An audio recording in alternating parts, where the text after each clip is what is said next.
이 시간에는 일상의 행복, 선교적 삶에 대해서 같이 말씀의 은혜를 나누겠습니다. 잠깐 기도하겠습니다. 하나님, 부족한 심령을 단위에 세우실 때에 하나님 말씀 주신 줄 믿습니다.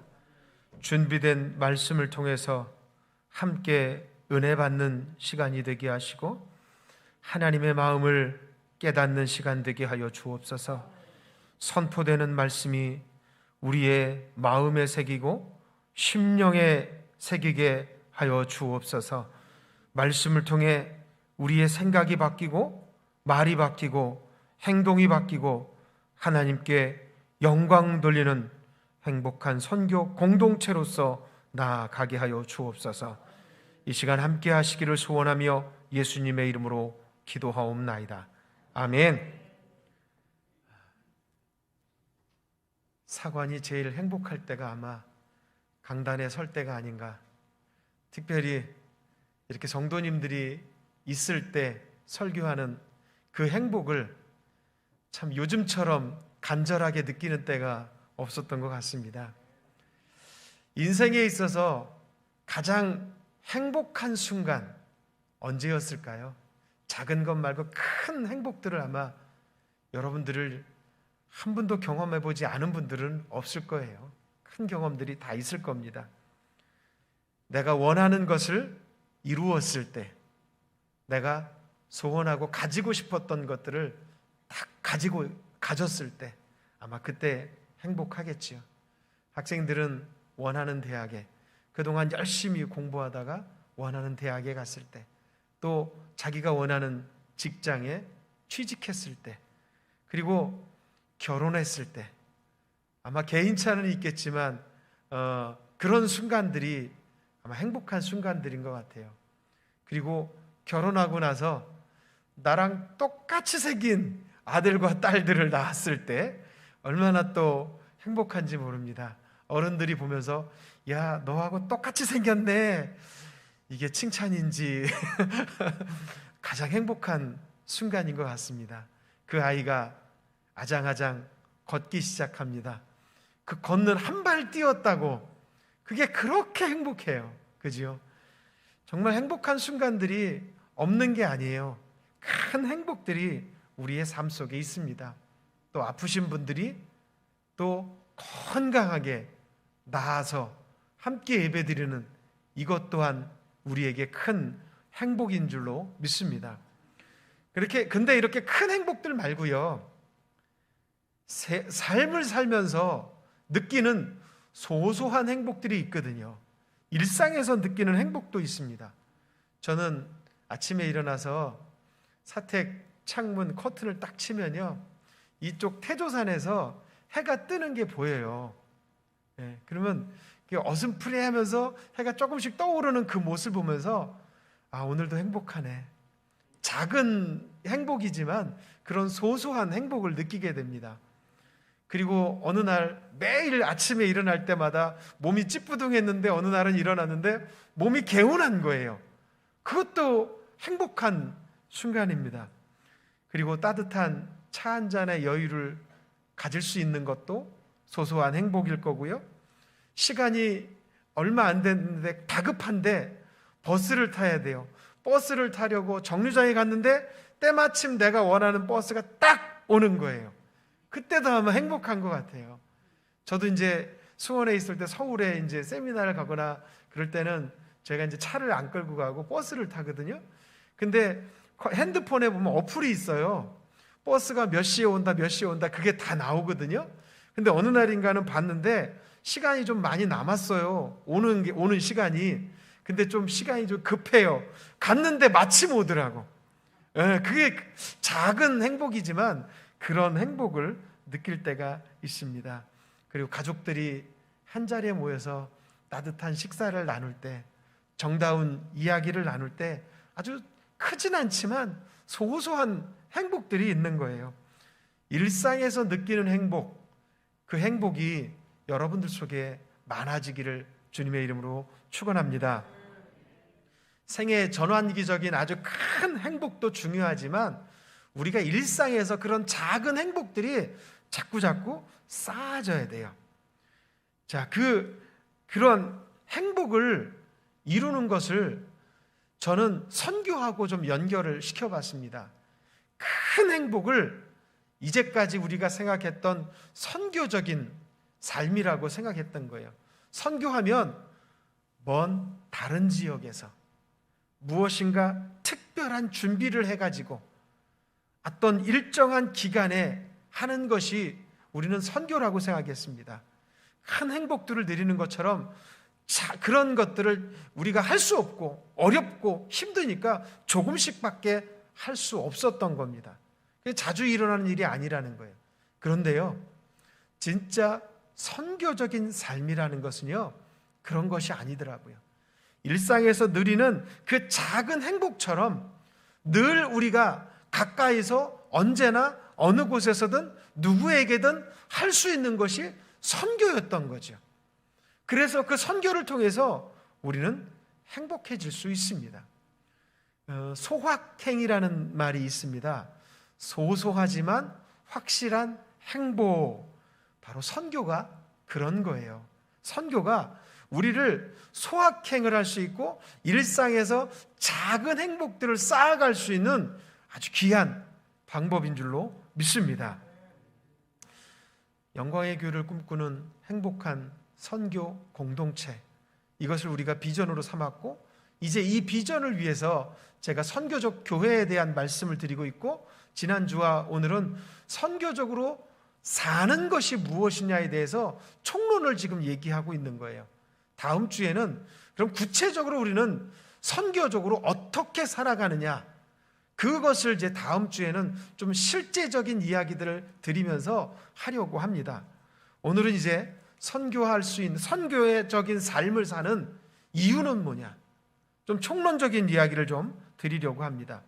그래서 우리가 결론적으로 말씀드리면 선교적인 삶을 사는 것, 그건 하나님의 뜻이고 우리 모두가 어느 곳 어디에서든지 언제나 누구에든지 쉽게 할 수 있는 거라는 거예요. 선교하면 너무 멀리 있는 것이고 크다고 생각했어요. 그게 아니더라고요. 그래서 그 말씀을 오늘 드리려고 합니다.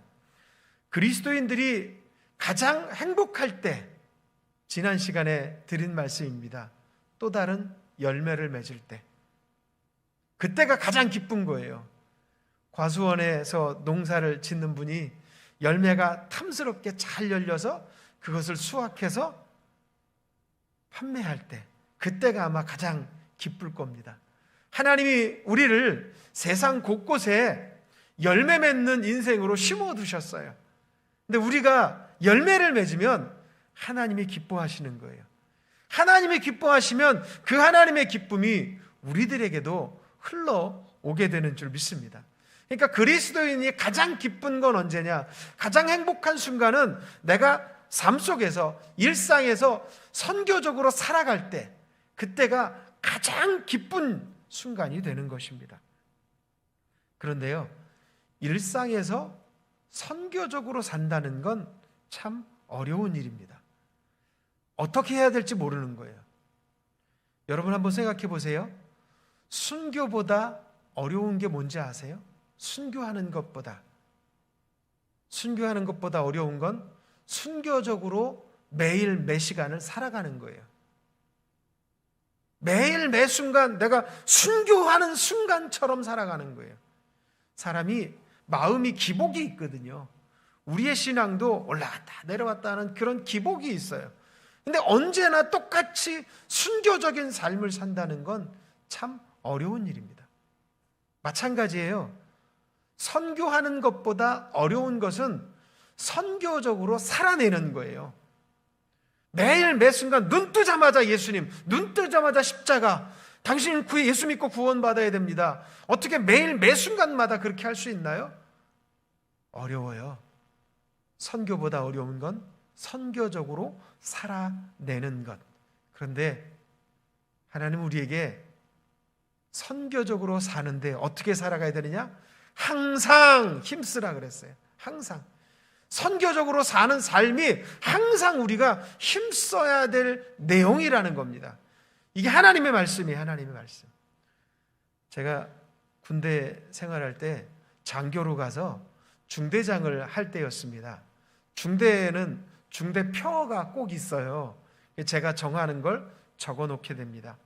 근데 제가 뭐라고 했냐면 다웁게 살자, 답게 살자라는 그런 표어를 붙인 거예요. 쉽게 말하면 중대장은 중대장다웁게 살아야 된다. 그렇게 중대장답게 생각하고 말하고 중대를 이끌어 가야 되고, 소대장은 소대장다웁게, 분대장은 분대장다웁게, 하사관, 요즘에는 부사관이라고 하더라고요. 부사관은 부사관답게 행동하고 말하고 부대를 이끌어 가는데 함께 해야 된다. 그래서 다웁게 살자, 이런 표현을 썼거든요. 그걸 저는 교회에 한번 적용해도 좋을 것 같습니다. 교회답다, 성도답다. 어떤 교회가 교회다운 교회일까요? 어떤 성도가 성도다운 진짜 성도일까요? 저는 생각해 보건대 이 땅에서 하나님의 복음을 증거하는 교회가 진짜 교회다운 교회인 줄로 믿습니다. 그리고 세상 속에서, 일상 속에서 선교적으로 살아내는 사람, 그 성도가 진짜 성도다운 성도인 줄로 믿습니다. 오늘 선교적 삶에 대한 말씀을 본문을 통해서 같이 은혜를 나누도록 하겠습니다. 하나님은 저와 여러분을 사랑하시는 줄 믿습니다. 그래서 아들이신 예수 그리스도를 이 땅에 보내주셨어요. 하나님이 우리를 사랑하시니까 그 사랑을 행동으로 보여주신 거예요. 사랑은 우리가 주님의 영원 구원 사역에 참여하게 만드는 이유가 되고 동기가 되는 거예요. 즉, 사랑하면 전도하게 돼 있어요. 사랑하면 선교하게 돼 있다는 거예요. 누구를 사랑하느냐? 하나님 사랑하고 이웃을 사랑해야죠. 그 사랑을 내가 체험했으면 그 사랑을 흘려보내야 된다는 겁니다. 어떤 레스토랑에 이런 글귀가 있다고 합니다. 구름은 바람 없이 흘러가지 않고 사람은 사랑 없이는 움직이지 않는다. 병천순대. 어떤 그 유튜브 강의에서 들은 내용인데, 사실은 이 말은 그 패티 김의 인생은 작은 배라는 그 곡의 가사라고 합니다. 근데 참 가사가 우리를 좀 생각하게 만드는 그런 구석이 있더라고요. 구름은 바람 없이 흘러가지 않고 사람은 사랑 없이는 움직이지 않는다. 사랑은 우리를 선교하는 사람이 되게 하고요, 선교적인 삶을 살아갈 힘을 주는 것입니다. 자녀를 사랑하는 아버지는 아침에 일어나서 출근하는 것이 힘들지만, 피곤하고 어렵지만 그 자리를 박차고 출근하게 됩니다. 가족을 사랑하기 때문입니다. 교도소에 수감되어 있는 살인자를 위해서 면회를 준비합니다. 음식을 준비하고 영치금을 넣어줍니다. 갈 때마다 살인자는 면회하는 그 사람에게 욕을 합니다. 오지 말라고 합니다. 그런데도 때가 되면 갑니다. 그 살인자의 어머니이기 때문이죠. 아니, 어머니이기 때문이 아니라 사랑하기 때문에, 살인자이긴 하나 내 아들이기 때문에, 내 딸이기 때문에 그 아들을, 그 딸을 만나러 가는 겁니다. 사랑하니까 움직이는 거예요. 사랑하니까 행동으로 나타내는 것입니다. 사랑은 그래서 우리를 움직이게 만들고, 사랑하면 가장 좋은 것을 주고 싶은 거예요. 좋은 소식이 있거나 하면 사랑하는 사람에게 먼저 알려주고 싶은 겁니다. 사랑은 우리가 행동하지 않고는 견딜 수 없게 만드는 거예요. 이것이 사랑이 가지고 있는 특징이라는 거예요. 요한복음 3장 16절, 하나님은 우리를 사랑하셔서 이 땅에 예수님을 보내주셨잖아요. 부활하신 예수님이 제자 베드로를 찾아왔습니다.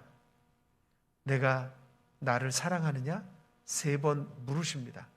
그리고 하신 말씀이 뭐냐면, 내 양을 먹이라, 내 양을 치라. 내 양을 먹이고 내 양을 칠 수 있는 것은 사랑하는 사람만 할 수 있다는 거예요. 사랑해야만 그렇게 선교적인 삶을 살 수 있기 때문에 그 사랑을 다시 한번 확인한 것입니다. 하나님이 여러분을 사랑하심을 믿으십니까? 아멘. 여러분은 하나님을 사랑하십니까? 아멘. 그렇다면 말씀을 전파하십시오. 그렇다면 일상에서 선교적인 삶을 사시기를 주님의 이름으로 부탁을 드립니다. 우리가 세상을 위해서 복음의 삶을 살고 선교적인 삶을 살아내는 것, 그때 가장 기뻐하는 것이 하나님이십니다. 누가복음 15장 7절 말씀 함께 읽습니다. 내가 너희에게 이르노니 이와 같이 죄인 한 사람이 회개하면 하늘에서는 회개할 것 없는 의인 99으로 말미암아 기뻐하는 것보다 더하리라. 아멘. 한 영혼이 구원받는 것, 하늘에서 천국 잔치를 벌일 만큼 기쁘고 즐거운 일이라는 겁니다. 바라기는 우리 천안영문의 2021년도 새로운 한 해를 하나님이 선물로 주셨습니다. 비대면이라 20%밖에 이곳에서 지금은 예배를 드리지 못하지만 아마 백신을 맞고 치료자가 다 나오면 아마 원래처럼, 이전처럼 그렇게 예배를 드리는 때가 올 겁니다. 아마 그때가 돼서 새로운 영혼들이 열매가 계속해서 맺혀지는 그런 교회가 되기를 주님의 이름으로 축원합니다.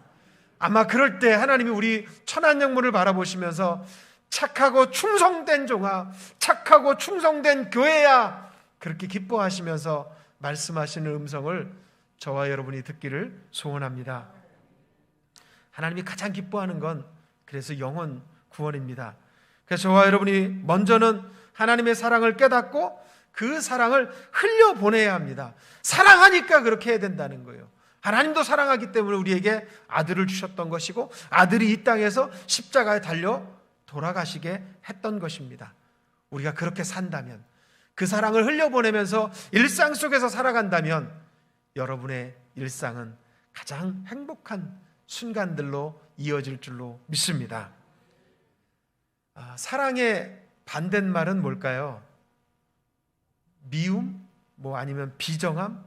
원망? 이런 것들이 있겠지만 어떤 분은 그러더라고요. 무관심이 아닌가. 사랑의 반대말은 무관심이 아닌가, 이렇게 얘기를 합니다. 우리가 정말로 사랑하고 있는데 선교적으로 살지 않고 있다. 우리의 사랑에 문제가 있다고 생각해 봐야 된다는 거예요. 그동안 우리가 선교에 관심을 가지지 않았던 것은 진정으로 우리가 하나님을 사랑하지 못했고 영혼을 사랑하지 못했기 때문이라고도 볼 수 있다는 겁니다. 그러면 선교는 언제 해야 될까요? 시간을 오늘 본문에서 얘기를 해주고 있습니다.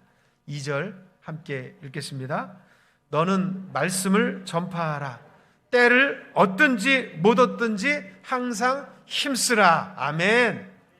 너는 말씀을 전파하라. 때를 얻든지 못 얻든지 항상 힘쓰라. 이렇게 얘기를 하고 있습니다. 영혼 구원을 해야 할 그 적당한 때는 언제인가? 이 때를 얻든지 못 얻든지 이 말씀에 세 가지 의미가 있습니다. 첫 번째는요, 전도하기에, 선교하기에 가장 적당한 시간은 특별히 정해져 있지 않다는 겁니다. 성도님들에게 전도해야죠 하면 어떤 분은 그래요. 나중에 시간 나면 할게요. 지금 너무 바쁩니다. 지금 하는 일 해결되면 할게요. 물질이 풍족할 때 선교하겠습니다. 선교를 너무 큰 것, 멀리 있는 것으로 생각하니까 그렇게 말하는 거예요. 전도의 때는요, 내가 정하는 게 아니더라고요. 선교의 때는 내가 정한 것이 아니라 구원받은 모든 사람들이 언제나 어느 곳에서든지 할 수 있는 일이라는 거예요. 식당에서 식사를 마치고 나가면서 계산하면서 그분과 인사하고 예수 믿으십시오. 예수 믿고 구원받으세요. 그 한마디 던지는 것. 인상이 참 좋으시네요. 그러면서 예수 믿으십시오. 그렇게 얘기한다면 작은 실천이지만 그게 선교적인 삶을 사는 거예요. 좀 더 구체적인 것은 다음 주에 말씀을 드리도록 하겠습니다. 우리가 신앙생활을 하면서 우리가 착각하는 것이 하나가 있어요. 그건 뭐냐면 신앙생활하면 내 뜻대로 다 이루어진다고 생각하는 경향이 있어요. 그건 아니에요. 진짜 신앙은 내 뜻을 내려놓고 하나님의 뜻을 받아들이는 거예요. 왜냐? 하나님이 우리가 죄인 되었을 때 우리를 먼저 사랑하셔서 예수님을 이 땅에 보내주셨고 우리를 위해서 죽어주셨어요. 우리가 죄인 되었을 때 우리를 먼저 사랑하셨어요. 그러니 우리는 그 사랑을 받아들이는 거예요. 그 사랑을 받아들일 뿐만 아니라 하나님이 예비하신 축복의 길로, 은혜의 길로 그냥 가기만 하면 되는 거예요. 근데 우리는 내 것을 이루려고 신앙생활할 때가 있다는 거예요. 그건 잘못된 겁니다. 소원을 하나님이 들어주셔요. 근데 하나님이 원하시는, 하나님이 기뻐하는 소원들을, 우리에게 가장 필요하다고 하는 것들을 주시는 거예요. 그런 말 잘 아시죠? 어린아이가 칼을 달라고 하면 주시겠어요? 못 줘요. 우리가 구하는 것이 지금 나에게 좋은 것 같으나, 나는 좋은 것 같으나 하나님 보시기에 좋지 않다, 그것이 지금 필요 없다, 그것이 오히려 해가 된다, 그러면 줄 수 없는 거예요. 그래서 나의 소원을 하나님 앞에 아뢰고 고백하지만 결론적으로 진짜 신앙은 하나님이 안 돼! 그러면 네, 알겠습니다 하고 순종하는 것, 그게 신앙이라는 거예요. 그게 좋은 신앙이에요. 그리고 나는 알지 못하지만 하나님이 원하시는 대로, 하나님이 기뻐하는 대로 살겠습니다, 순종하며 나아가겠습니다, 하나님이 이끄시는 대로 사는, 그게 진짜 귀한 신앙인 줄로 믿습니다. 그래서 기도하는 것도 마찬가지예요. 내 뜻을 하나님 앞에 고백합니다, 고합니다. 그런 하나님이 이끄시는 대로 나아가는 거예요. 그리고 아멘으로 하고 가는 거예요. 내 뜻이 이루어지지 않아도 하나님은 응답하신 걸로 믿으시고 기도할 수 있기를 주님의 이름으로 부탁을 드립니다. 그럼 하나님께 전적으로 맡긴 인생이 되는 거예요. 하나님은 너무나 감사하게도 하나님 앞에 우리의 모든 인생을 올인하고 완전히 맡기면 하나님이 그 인생을 책임져 주시는 줄로 믿습니다. 그래서 하나님께서 책임져 주시는 인생이 되기 때문에 가장 행복한 인생이 될 수 있다는 겁니다. 그래서 우리가 관심을 둬야 되는 건 바로 사랑하기 때문에 선교에 관심을 두고, 지금 우리 앞에 주어진 우리의 단 한 번밖에 없는 인생을 말씀을 증거하는데, 복음을 선포하는 일에 힘쓰며 나아가야 한다는 것입니다. 이것이 바로 선교적인 삶이고 우리의 일상이 가장 행복해질 수 있는 비결인 줄로 믿습니다. 본문에서 때라고 하는 것을 먼저 지금이라고 하는 시간으로도 볼 수 있어요. 그래서 우리가 그 자리에서 언제든지 어디서든지 항상 힘쓰라 했으니 그 시간은 지금이라는 거예요. 또 한 가지, 이 때를 다르게 해석해 본다면 그 시간이 지금 주어졌지만 순종하느냐 순종하지 않느냐로 우리가 볼 수 있거든요. 그 얘기는 우리의 마음의 상태에 따라 달라질 수 있다는 거예요. 본문 2절 다시 한번 읽어보겠습니다. 너는 말씀을 전파하라. 때를 얻든지 못 얻든지 항상 힘쓰라. 하나님이 우리에게 이렇게 말씀하고 있어요. 하고 싶든 하기 싫든 힘써 해야 하는 것이라고 말씀하고 있습니다. 그런데 이걸 지금 부탁하고 계신가요? 명령하고 계신가요? 우린 이걸 알아야 돼요. 1절을 다 같이 한번 읽겠습니다. 하나님 앞과 살아있는 자와 죽은 자를 심판하실 그리스도 예수 앞에서 그가 나타나실 것과 그의 나라를 두고 엄히 명하노니 아멘. 맹세하고 명령할 때 걸 수 있는, 바울이 걸 수 있는 가장 최상의 것, 아니 바울이 걸 수 있는 것까지 그런 수준도 아니에요. 그걸 뛰어넘는 것을 걸고서라도 지금 명령하고 있는 겁니다. 하나님 앞과 예수님 앞에서 틀림없는 말을 지금 바울이 하고 있는 거예요. 이것은 우리가 반드시 해야 되는 일이기 때문에 그렇게 얘기하는 거예요. 그가 나타나실 것, 부활하심, 재림을 얘기하는 거죠. 부활하신 이후에 다시 오신다고 하는 그 재림을, 그리고 하나님 나라를 두고 엄히 명하노니, 바울이 걸 수 있는 수준이 아님에도 불구하고 이렇게 강력한 능력을 걸고 명하고 있다는 거예요. 이건 우리가 해야 되나 말아야 되나 선택의 여지가 없는 거예요. 엄히 명하노니 명령이라는 거예요. 명령. 우리가 목숨 걸고 해야 될 일이 하나가 있다면 바로 이 일이라는 겁니다. 그래서 항상 힘써야 됩니다. 저와 여러분이 하나님의 이 거룩한 명령 앞에 순종할 수 있기를 주님의 이름으로 부탁을 드립니다. 자, 이렇게 명령으로 말씀하셨어요. 반응은 두 가지로 나타납니다. 순종하느냐, 순종하지 않느냐입니다. 뭐 여러 가지 상황이 있지만 딱 두 가지예요. 즉, 내가 그 말씀을 듣고 순종하느냐, 순종하지 않느냐. 내 마음의 상태가, 나의 영적인 상태가 순종하느냐, 순종하지 않느냐. 때를 얻든지 못 얻든지 내 마음의 상태가 순종하리라고 생각하는 때가 되든지 아니면 내 마음이 지금 흔들려서 불순종하는 모습의 자리에 있든지 그럴 때라도 항상 힘쓰라. 돌이켜볼 것도 없고 생각할 여지도 없다. 너의 영적인 상태가 문제가 아니라 하나님의 말씀 앞에 순종하는 것이 더 중요한 일이다. 순종이 어렵거든 복종까지 하거라 라고 말씀하시는 거예요. 왜냐하면 그 속에 일상에서 누릴 수 있는 가장 행복한 비결이 그 속에 있고 하나님의 나라가 확장되는 그 비결이 그 속에 있기 때문입니다. 우리가 선택의 여지가 있는 게 아니에요.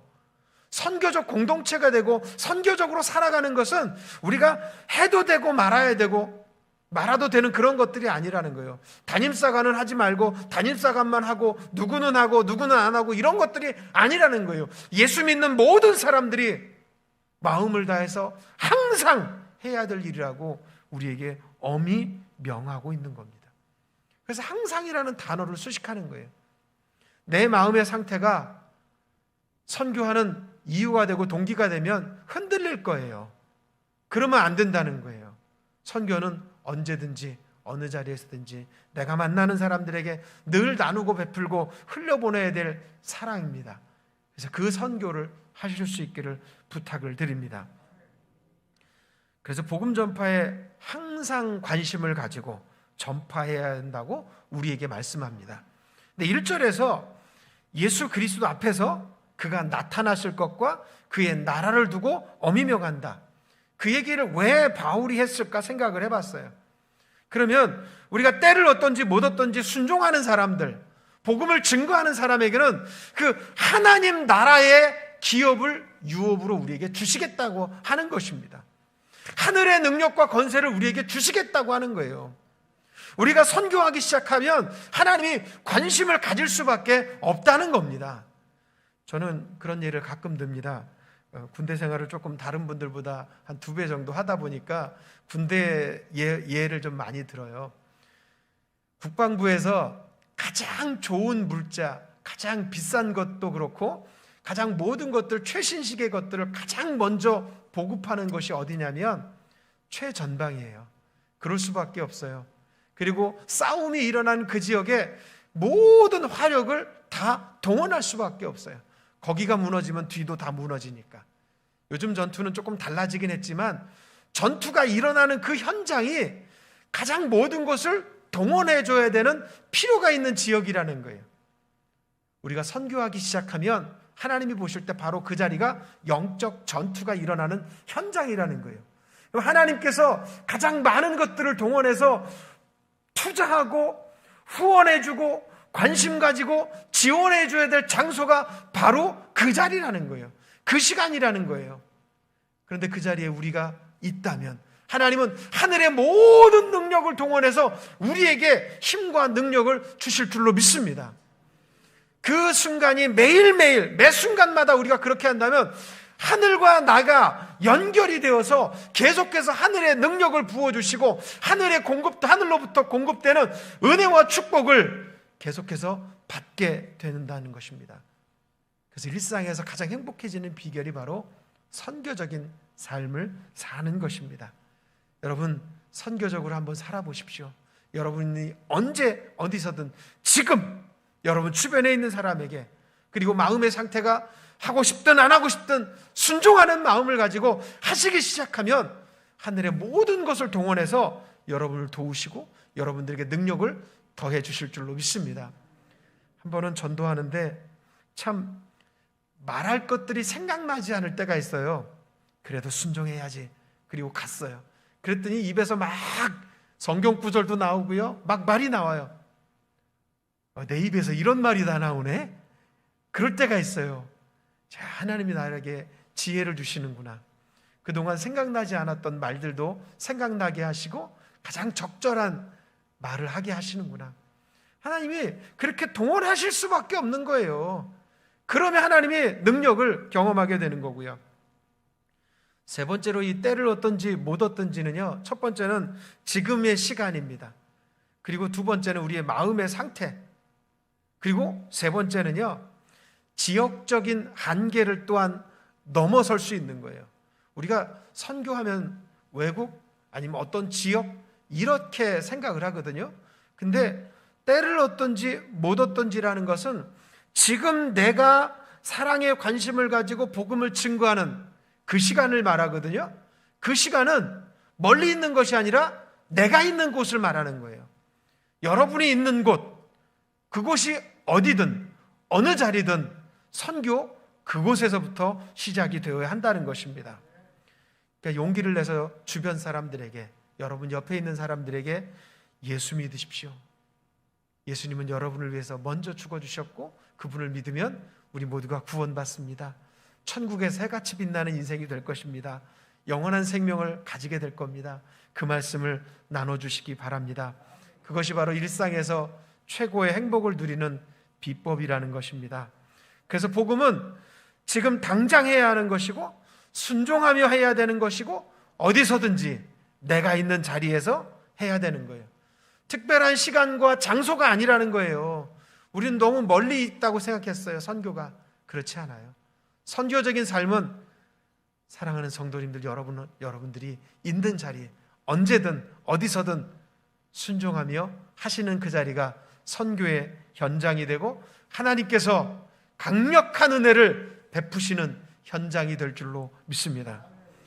하나님이 우리를 천안영문에서 신앙생활하게 하셨습니다.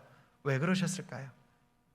천안영문을 중심으로 선교적인 삶을 살라고, 복음을 전파하라고 이곳에 보내주신 줄로 믿습니다. 저와 여러분을 한국에서 태어나게 하셨습니다. 왜 그러셨을까요? 한국에서 복음을 전하라고, 한국말로, 그리고 한국을 기반으로 해서 외국에서 나가서도 복음을 전하라는 거예요. 하나님이 그런 특별한 섭리가 있으셨던 거예요. 특별히 또 2021년을 우리에게 하나님이 선물로 주셨습니다. 왜 주셨을까요? 복음 전파하라고. 이 한 해 특별한 주님의 사랑을 흘려보내라고 우리에게 선물로 한 해를 주신 줄로 믿습니다. 우리에게 가족을 주셨어요. 가족에게 복음 전파하라고. 친구를 주시고 직장을 주시고 새로운 사람을 알게 하시고 때로는 새로운 지역으로 이사를 가게 하십니다. 왜 그러실까? 그 모든 속에 하나님의 특별한 은혜가 있어서 그 사랑을 흘려보내라고, 복음을 증거하라고 우리의 삶을 이렇게 만들어주신 줄로 믿습니다. 그러니까 일상이 나 중심이 아니라 하나님 중심으로 돌아가기 시작하고 말씀 중심으로 돌아가기 시작하는 그 영혼은 하나님께서 반드시 책임지시고 반드시 복된 인생 만들어 주실 줄로 믿습니다. 복음을 맡은 청지기이기 때문에 우리는 반드시 그렇게 해야 합니다. 그런데 이 복음을 맡은 청지기인데 청지기의 사명을 다 감당하지 못하면 우리를 통해서 복음을 들어야 될 가족들과 내 지인들, 내가 아는 사람들이 예수를 몰라 죽는다는 거예요. 예수를 모르고 천국에 갈 수 없고 지옥에 가게 된다는 거죠. 안타까운 일이죠. 괌에 가보면요, 탈로 폭포가 있습니다. 관광지가 있다고 하는데 거기서 모노레일 타고 한 10분 정도 가보면 요코이 동굴이 있다고 합니다. 요코이 케이브라고 적혀 있죠. 거기에 보면 이제 동굴 입구예요. 지금 대나무로 이렇게 만들어 놓은 거, 거기가 동굴 입구입니다. 요코이는 일본 사람 이름이거든요. 근데 괌에 무슨 일본 사람 이름이 들어있는 관광지가 있을까요? 그거는 시오키 요코이라는 한 일본군에 관한 이야기입니다. 아마 여기 가보신 분들도 있을 줄 압니다. 이 일본 군인은 2차 세계대전이 있을 때 전세가 일본군에게 불리해지자 괌에 있는 그 동굴로 숨어버린 거예요. 거기서 적이 두려워서 28년간을 전쟁이 끝난 줄도 모르고 거기서 그렇게 생활을 했던 거예요. 그러니까 전쟁이 그 사람한테는 안 끝났어요. 끝났어도 다른 데는 다 끝났는데 그 사람은 안 끝난 거예요. 전쟁이 끝났다는 소식을 못 들었기 때문에. 그러니까 낮에 못 움직이고 밤에만 몰래 다녔던 거예요. 오랜 세월이 지나왔습니다. 동굴 안에서 살면서 25m 되는 그 동굴이에요. 동굴 내부 모습인데 개구리나 들쥐, 달팽이, 새우, 호두, 밤, 망고 이런 것들을 따먹으면서 어렵게 지냈습니다. 나무 껍질 안에 있는 그 삼배 같은 천으로 바지와 저고리를 만들어서 입었다고 합니다. 머리도 길고 수염도 길렀어요. 마치 짐승 같은 삶을 생활을 했습니다. 근데 요코이는 후에 괌 정글을 지나다니다가 삐라를 하나를 발견을 한 거예요. 전쟁이 끝났다는 삐라입니다. 근데 그 종이를 보기는 했는데 그래도 무서운 거예요. 나가다가 잡히면 죽을 텐데. 그래서 두려워서 나가지 못했습니다. 그런데 어느 날 28년이 지나고 어느 날 두 사람을 정글에서 만나게 됩니다. 그 사람이 전쟁이 끝났습니다. 당신은 자유의 몸으로 당신 나라로 갈 수 있습니다. 그 얘기를 듣고 동굴에서 나오게 됩니다. 요코이에게는 전쟁이 끝났다는 그 소식이 복음이었던 거예요. 복음. 그래서 마침내 요코이는 자유를 얻었고 새 옷과 새 음식을 먹고 고향으로 돌아가게 됐습니다. 그가 쓰고 있던 옷과 녹슨총은 박물관에 보관해 놓았다고 합니다. 요코이는 왜 이렇게 28년간 긴 세월을 산속에서 그렇게 짐승처럼 살아야만 했을까요? 전쟁이 끝났다는 소식을 듣지 못했기 때문입니다.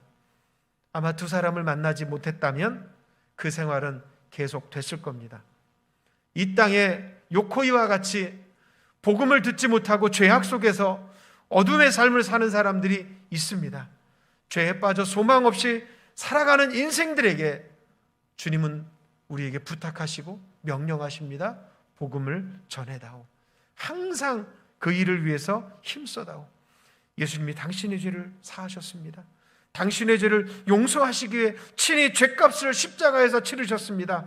예수 믿으면 구원받습니다. 이 귀한 복음의 소식을 증거하는데 힘쓰시기를 주님의 이름으로 부탁을 드립니다.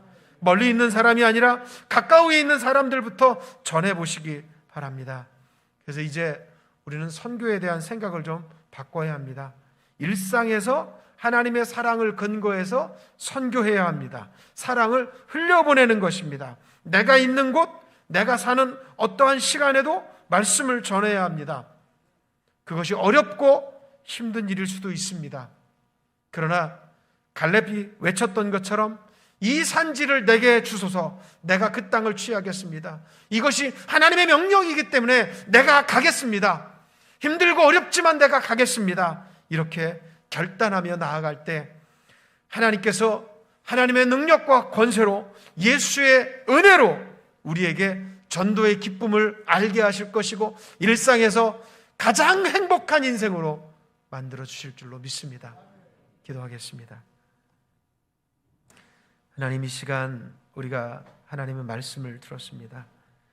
일상의 행복을 사실 우리는 놓치고 있었습니다.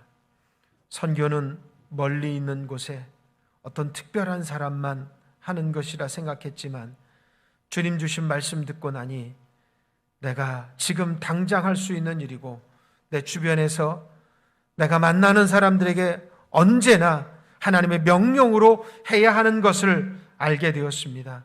하나님이 우리를 사랑하시기에, 내가 하나님을 사랑하기에 반드시 해야 될 선교적 삶, 미셔널 라이프를 우리 모두가 살게 하시고 그 삶을 통해서 가장 행복한 우리 천안영문 성도가 되게 해 주옵소서. 예수님의 이름으로 기도하옵나이다. 아멘. 우리 이 시간에는요, 이 산지를 내게 주소서, 함께 찬양하고 축복 기도하겠습니다. 후렴 부르실 때 다 같이 일어나겠습니다.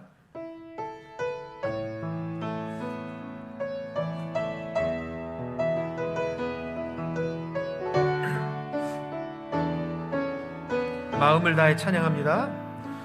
주님이 주신 땅으로 한 걸음씩 나아갈 때에 수많은 적들과 견고한 성이 나를 두렵게 하지만 주님을 신뢰함으로 주님을 의지함으로 주님이 주시는 담대함으로 큰 소리 외치며 나아가네. 이 산지를 내게 주소서. 그날에 주께서 말씀하신 이제 내가 주님의 이름으로 그 땅을 취하리니 이 산지를 내게 주소서. 그날에 주께서 말씀하신 이제 내가 주님의 이름으로 그 땅을 취하리니. 축복 기도하겠습니다. 이제는 우리 주 예수 그리스도의 은혜와 하나님의 크신 사랑과 성령님의 감화, 감동, 교제, 역사, 충만하심이 일상에서 선교적인 삶을 살기로 결단하며 일상이 행복해지기를 원하는 모든 성도들과 가정과 일터 위에 이제로부터 영원토록 함께 계시기를 간절히 축원하옵나이다. 아멘.